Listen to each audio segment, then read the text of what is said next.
halaga sa isang messenger ng Panginoon, sa isang lingkod ng Panginoon, sa isang witness ng ating Panginoon, ang wisdom na nanggagaling po sa Kanya.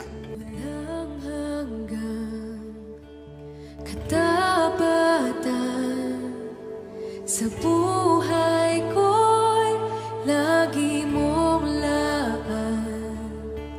Pag nakilala mo ang Diyos, kung gaano Kanya kamahal, kung gaano kadakila ang plano niya sa buhay mo, nais mo siyang paglingkuran ng buong buhay mo.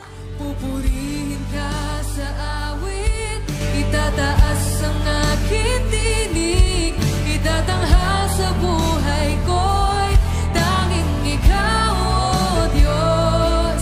Habang nagtuturo si Pastor, yung tumatak lang sa akin, kung gaano mo pinaglilingkuran si Lord ng buong puso, if hindi yung mapapalitan. Pagkus merong biyaya na darating sa'yo sa lahat ng mga pinaghihirapan mo. Ini-encourage ko po ang lahat na mga, lalong-lalo na sa kabataan ngayon na subukan nyo na mag-aral sa LDT kasi mabibless kayo lalo. So ang natutunan ko po sa itinuro po ni Pastor Doming, yung pong share the story of the Savior.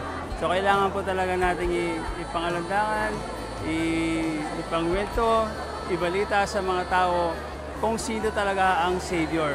Yun po si Lord Jesus. We have to make a stand po. Tayo po yung tinawag ni Lord, so kailangan po nating gampanan yung role po natin, not just as Christians, but also as witness po ni God. Bilang mensahero ng ating Panginoong Diyos, kailangan po natin na makita po ng tao sa atin mismo na yung kaluwalhatian po ng Diyos sa ating buhay.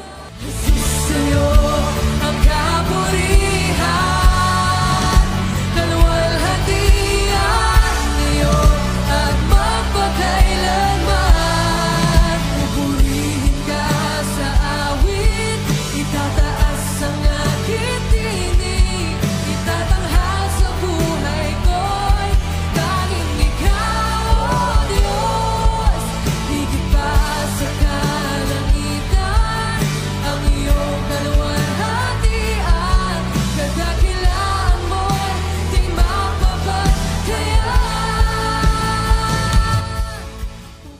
Bilang mensahero, witness ng Panginoon, makita sa atin yung kamanghamanghang pagkilos ng Panginoon, kamanghamanghang katangian ng Panginoon, kamanghamanghang katalinuhan ng Panginoon, kamanghamanghang mga salita ng Panginoon. Ang iyong kaluwalhatian, kadakilaan mo'y di mapapagkayaan. Pag meron po kayong mga natutuhan, i-apply po ninyo yon. Pagbuhos ng kapangyarihan ng Diyos, kung alin doon ang ipagagamit ng Panginoon sa inyo para maging mahusay na mensahero, gamitin po ninyo yon.